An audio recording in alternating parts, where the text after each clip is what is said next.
রাখো নাম এই নাও। ভাইজান আমার কাছে তো ভাঙতে হইব না। সমস্যা নাই, পুরোটাই রেখে দাও। পুরোটা রেখে দিবো। চলো।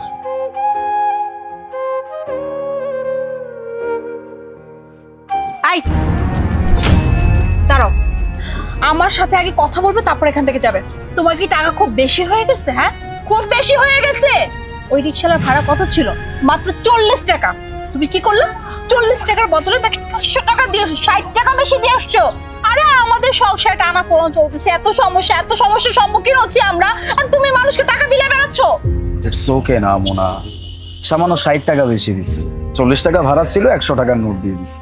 দেখো মোনা, এই 60 টাকার জন্য যে আমাদের অনেক বড় ক্ষতি হয়ে যাবে তা কিন্তু 60 টাকার জন্য ওই লোকটার ছোট্ট একটা উপকার হয়ে যাবে।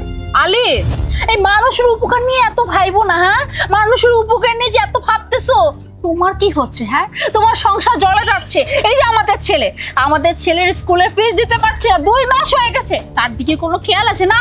উনি মানুষের উপকার করতে যাচ্ছে। হ্যাঁ, আমার মনে আছে আমাদের ছেলের স্কুলের ফিস দেওয়া বাকি আছে। তুমি চিন্তা করো না, ফিস আমি দিয়ে দিব, আমি ব্যবস্থা করে নিব। কিন্তু দেখো, একটা মানুষের উপকার যদি আমার দ্বারা পসিবল হয় তাহলে সেটা করা উচিত। আর আমি ওনার উপকার করছি একটা কারণে, শোনো তাহলে। কয়দিন ধরে না খাওয়া, আমার কত টাকা দিবেন? সারাদিন কিছু খাও নাই? না। আচ্ছা দাঁড়াও।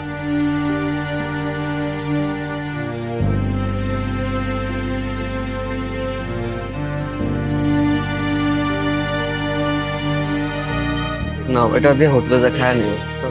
আচ্ছা ঠিক আছে।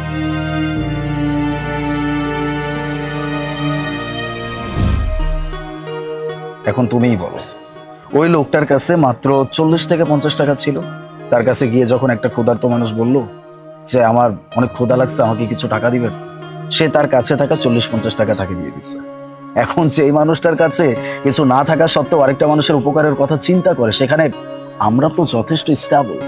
এই 50-60 টাকা আমাদের কাছে আহামরি কিছু না, এটা দিলে আমাদের ক্ষতি হয়ে যাবে না। তাহলে আমি কেন তার এতটুকু একটা উপকার করতে পারবো না? চলো। আলিফ, দেখো কতগুলো টাকা পড়ে আছে এখানে। এতগুলো টাকা আশেপাশে তো কাউকে দেখতেও পাচ্ছি না।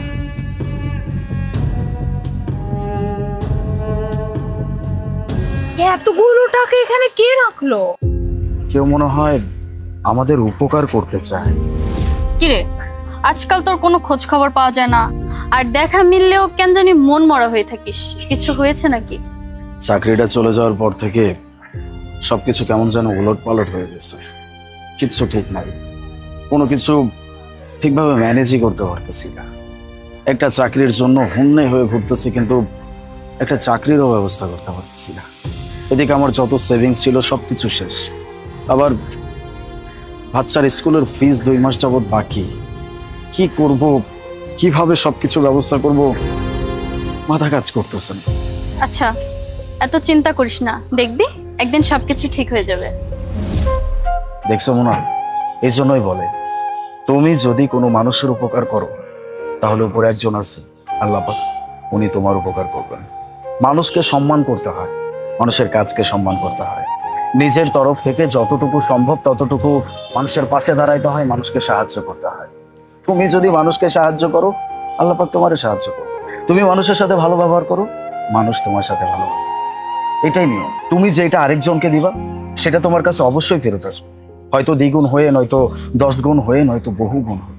এটাই নিয়ম। হ্যাঁ আলিফ, তুমি ঠিকই বলছো। আসলে আমি এতদিন বলছিলাম, আমি মানুষকে মানুষ হিসেবে মানতাম না। আমি মনে করতাম আমি কেন মানুষকে উপকার করতে যাব, আমার নিজের জীবনে এত বিপদ।